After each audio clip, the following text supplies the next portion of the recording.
মাগরিবের পরে কারোর সঙ্গে কথা না বলে এই দোয়াটি 7 বার পরে আল্লাহ তাআলার কাছে যা চাইবেন আল্লাহ আপনাকে তাই দান করবে।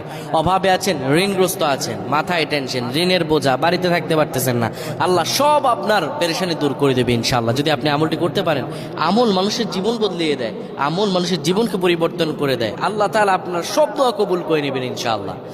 মাগরিব নামাজের পরে কিবলামুখী হয়ে থাকবেন, কারোর সঙ্গে কথা বলবেন না, কারোর সঙ্গে কথা না বলে কিবলামুখী হয়ে আপনি পড়বেন আল্লাহুম্মা আজিরনা মিনান নার, আল্লাহুম্মা আজিরনা মিনান নার, আল্লাহুম্মা আজিরনা মিনান নার।